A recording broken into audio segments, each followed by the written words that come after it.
Gaan natin yung practice natin, boss, para di tayo gawin. Sige, sige. Ingat kayo. Okay. Sige. Oo lang nga eh, no? Ayos.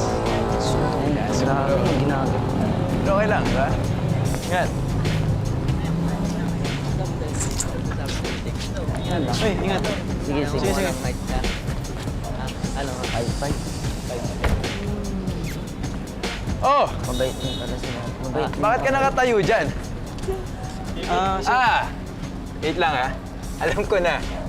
Siguro hinihintay niyo yung driver mo, no? Hanggang ngayon ba naman, bro? Hatid sundo ka pa rin? Ano naman yan? Hindi, kasi siguro wala ka sariling sasakyan. O kaya naman sadyang hindi ka lang marunong magmaneho. Look at me, bro. I have my own car. Kaya kung ako sa'yo, mag-aral ka magmaneho. Bumili ka ng sarili mong sasakyan. Ano ba naman ang silbi ng pagiging milyonaryo nyo? Kung kotse lang, hindi pa mabili-bili ng tatay mo. Tahi-tahimik ka dyan, ba't di ka magsalita? Paano kung magsasalita kung walang preno yung bibig mo eh? Una sa lahat, wala naman masama kung magpapatid sundo pa rin ako eh. Pangalawa, marunong ako mag-drive. Pangatlo, hindi ko naman kailangan ng sariling kotse. Meron naman kami sariling kotse sa bahay. At pwede ko naman i-drive yon kahit kailan ko gusto. Whatever.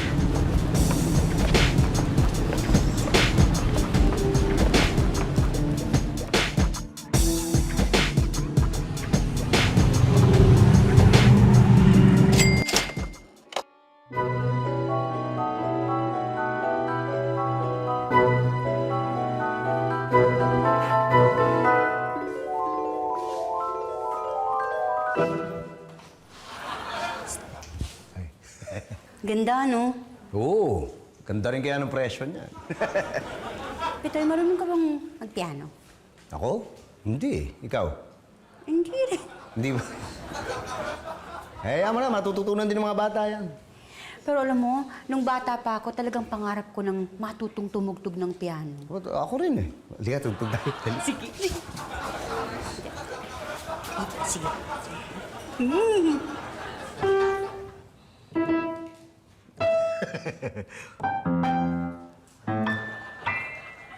Ito.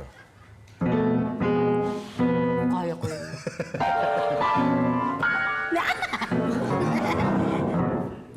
Hindi. Huwag na tayong umambisyon. Hindi na, yung mga bata na lang patugtugin natin. Paturuan natin. Ay, oo. Oo, tama. Ganda. Paturuan natin ng ano. Baka madumihan pa. Saan ba'y sarahan ito?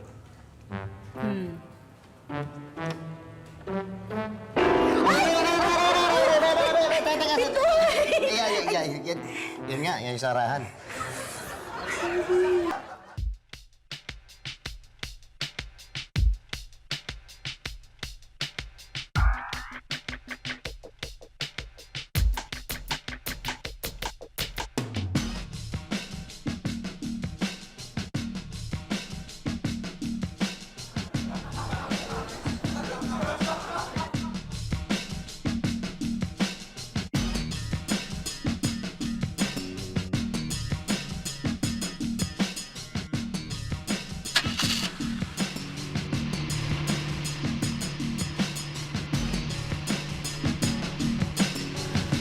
Ito.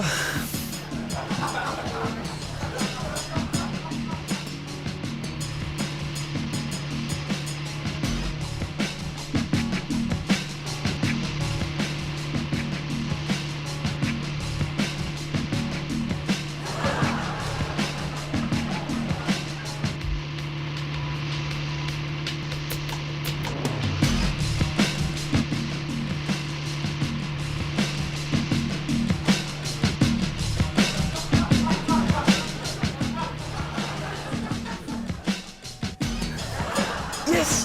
Marunong na ako mag-drive! Woo!